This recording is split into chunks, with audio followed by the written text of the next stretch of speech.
संपूर्ण भारत में हॉकी और झांकी के लिए विख्यात संस्कारधानी राजनांदगांव अनेक प्रतिभाशाली लोगों की जन्मभूमि है।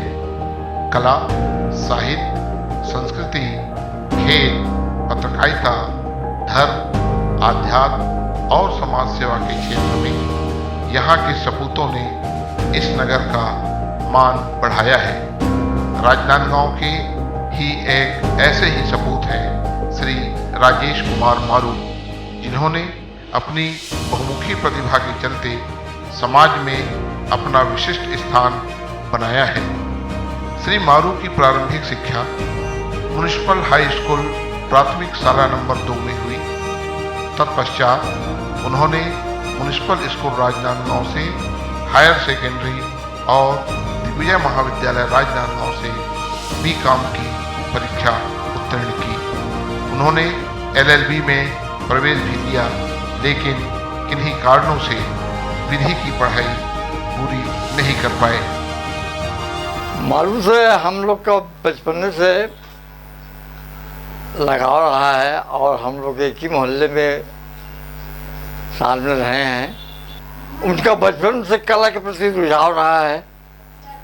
वो स्कूल लाइफ के समय से ही नाटक में भाग लेना, सियाराम देवांगन के नेतृत्व में उन्होंने अभिनय भी किया है यहाँ पर।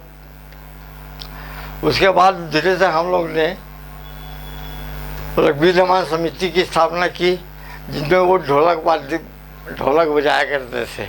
और बाद में हम लोगों ने रग्बी दमान समिति द्वारा सफल आयोजन किया।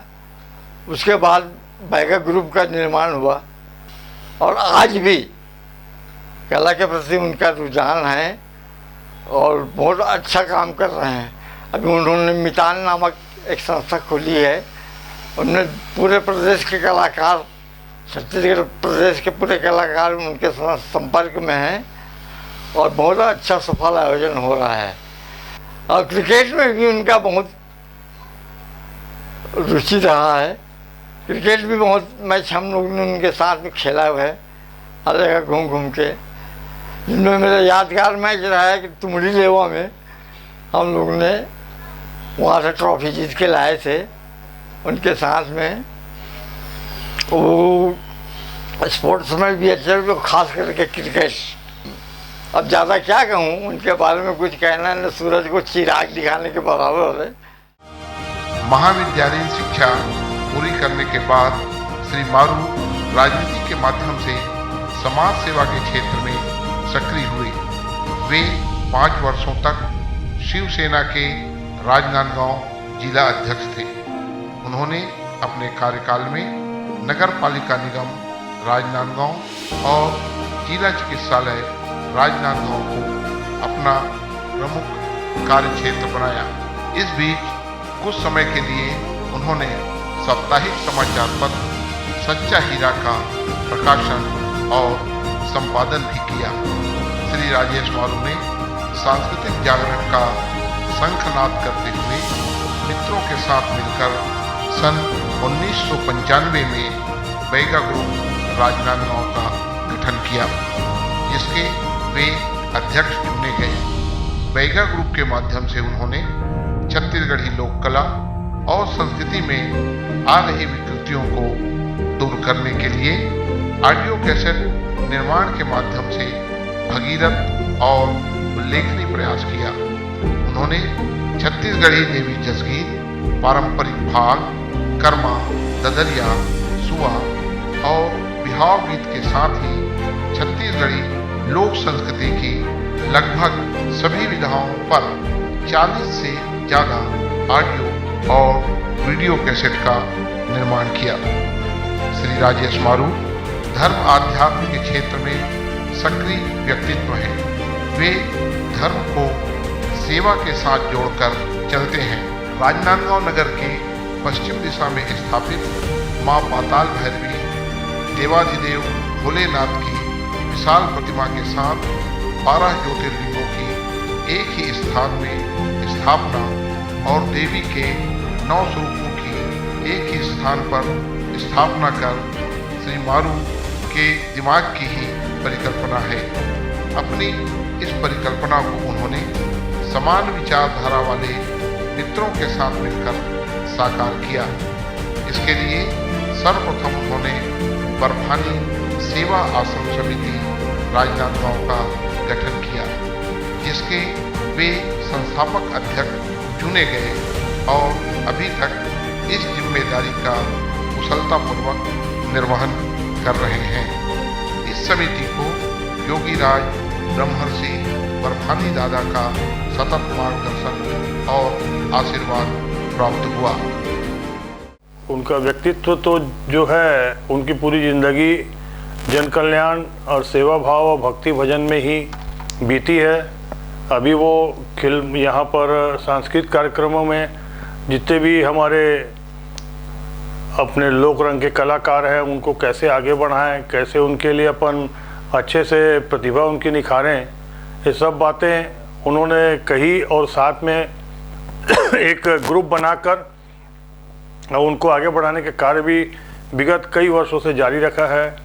और वे बर्फानी आश्रम में पूरा समय ध्यान देना, जड़ी बूटियाँ से निःशुल्क लोगों को उपचार, असाध्य रोगों के लिए दवा देना, हम लोग को भी उनके साथ लगातार काम करने का, साथ रहने का सौभाग्य प्राप्त है। लगभग 35 वर्षों से तो मैं उनके साथ में उनकी जीवनी देख रहा हूँ कि उन्होंने दिन रात एक करके उन्होंने लोगों के लिए बहुत कुछ किया। ग्रामीण अंचलों में, जंगलों में जाके कोरोना काल में भी बहुत सारी उन्होंने दवाइयाँ बांटी लोगों के लिए, वहाँ पर खाद्य पदार्थ बांटे, कपड़े उन्होंने बांटे और लगातार उनका सब कार्य जारी रहता है। तो निश्चित रूप से ऐसे व्यक्तित्व तो बहुत कम होते हैं जो अपनी ज़िंदगी को सब चीज़ों से किनारा कर, गृहस्थ से किनारा कर लोगों के जन कल्याण के लिए अपना पूरा ज़िंदगी को उन्होंने अर्पित किया है जन कल्याण के लिए।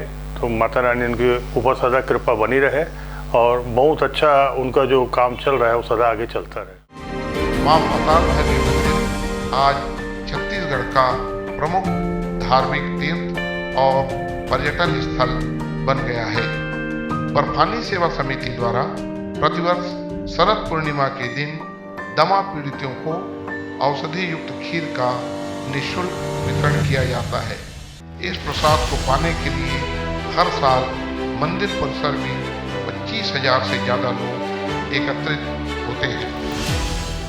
मैं आप लोगों को विदित करूं कि ये हम लोगों सन 1995 से राजनांदगांव में एक धार्मिक व आध्यात्मिक के क्षेत्र में एक ऐसी स्थान बनाने के लिए विचार किए जिसका प्रतिस्वरूप माँ पाताल भैरवी राजराजेश्वरी त्रिपुर सुंदरी 10 महाद्वादश ज्योतिर्लिंग शिव शक्ति सिद्धपुत्र के रूप में आज लोगों को दर्शनार्थ और लोगों को देखने मिल रहा है। मैं और राजेश मारू जी की यह शुरू से हम लोगों ने यही प्रयास किया है कि सभी का जन कल्याण हो, सभी की मनोकामना पूर्ण हो। हम लोग शरद पूर्णिमा पर बर्फानी सेवा आश्रम समिति के तत्वाधान में श्री राजेश मारू जी के अध्यक्षता कार्यकाल में जड़ी बूटी खीर प्रसाद का वितरण करते हैं जो पूरे, जिसमें अस्थमा, श्वास, दमा के पीड़ित जन यहाँ आते हैं और प्रत्येक शरद पूर्णिमा में दवा उनको दी जाती है, निःशुल्क दवा दी जाती है। राजनांदगांव के दीवानपारा में विगत 3 दशकों से रघुवीर रामायण समिति के तत्वाधान में आयोजित मानस गान प्रतियोगिता ने श्री मारू के नेतृत्व में नई ऊंचाइयों को स्पर्श किया है।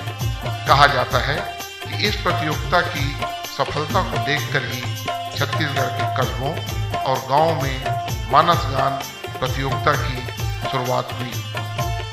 2020 में राजनांदगांव में मितान छत्तीसगढ़ी लोक कलाकार कल्याण संघ का गठन किया गया तो श्री मारू को संघ का अध्यक्ष चुना गया। श्री मारू ने अपने कुशल नेतृत्व का परिचय देते हुए राजनांदगांव और बालोद जिले के गुंडरदेई, राजनांदगांव जिले के सांकरा और कन्हारपुरी में लोक सांस्कृतिक मंचों के संचालकों को लेकर एकजुट किया और 4 मितान महोत्सव का यादगार आयोजन किया।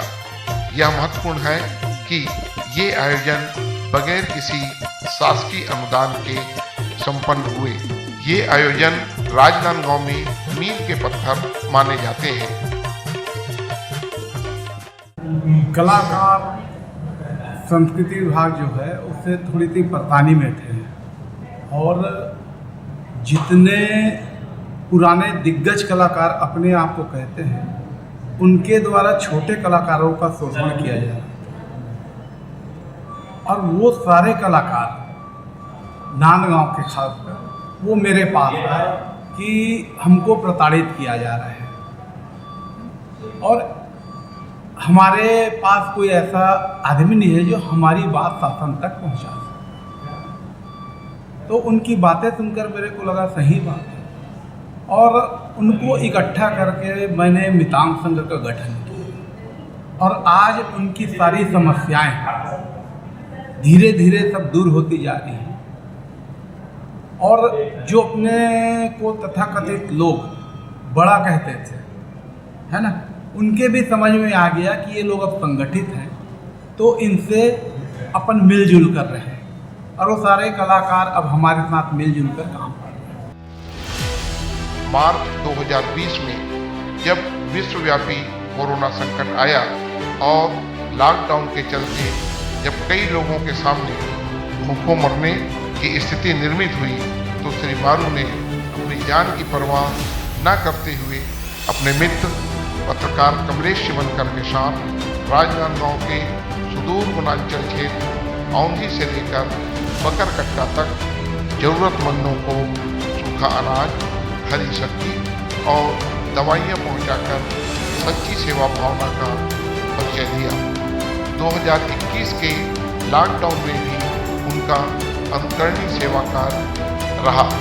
इस दौरान उन्होंने 100 से ज़्यादा गाँव में अपनी दस्तक दी और लोगों को मदद पहुंचाई। कोरोना काल में हमने देखा कि लोग ट्रेन से आ रहे हैं लेकिन उनके पास पहुंच का साधन नहीं था जो अपने गांव तक पहुंच जाए और वो पैदल जब निकले तो हमारे साथी जो थे कमलेश शिवनकर उनकी तरफ उनका ध्यान गया तो उन्होंने मेरे से कहा कि भाई ऐसी ऐसी बात है कि इतने दूर से लोग एक तो आ रहे हैं और यहाँ से पैदल न खाने की व्यवस्था न पीने की व्यवस्था, यहाँ तक पानी की व्यवस्था नहीं है, तो क्या अपन उनको उनके स्थान तक पहुँचा सकते हैं। हमारे पास पिकअप गाड़ी थी, पिकअप गाड़ी लेके दोनों हम निकले तो अब किधर जाएं, तो हम चौकी क्षेत्र की ओर निकले। वहाँ देखे बहुत सारे यात्री पैदल जा रहे थे, उनसे उनका गांव पता किए, आपको जाना है क्या, उनको बैठाल के हम संबंधित जो क्षेत्र है ना वहाँ मतलब उनको डॉक्टरी मुलायजा और वो करवा के हम उनको चेकअप पूरा करवा के गांव के सुपुर्द सरपंचों को कर दिए। धीरे धीरे फिर अपने को समझ में आया कि कई लोग ऐसे हैं तो चारों तरफ रोज जिधर अपने को मौका मिलता था उधर जाते। उसके बाद हमको लगा कि भाई अब कोरोना काल में लोग घर तो पहुंच गए हैं लेकिन उनके पास खाने पीने की व्यवस्था, पहनने की व्यवस्था नहीं है, तो हमको यथोचित जो भी लगा वो काम हमने किया। और डर का तो इसलिए कोई सवाल नहीं होता कि ज़िंदगी में रखा क्या है, लोगों के को अपन सब कुछ दे दे और सुकून मिले, अपने को ऐसा काम करना है। मैंने अपना शरीर भी इसीलिए मेडिकल कॉलेज को दान में दे दिया है, मरणोपरांत मेरा शरीर वहाँ चला गया। अपने को किसी चीज़ से मोह माप नहीं है। 2021 में उन्होंने देहदान की घोषणा करके लोगों का ध्यान आकर्षित किया। वर्तमान में वे फिल्म निर्माता के रूप में छत्तीसगढ़ी फिल्म मांग सजादे सजना के निर्माण में जुटे हुए हैं। बहरहाल विविध क्षेत्रों में काम करते हुए बगैर यश की कामना के श्री मारू ने समाज में विशिष्ट स्थान हासिल कर लिया है। उनकी सेवा भावना अनुकरणीय है।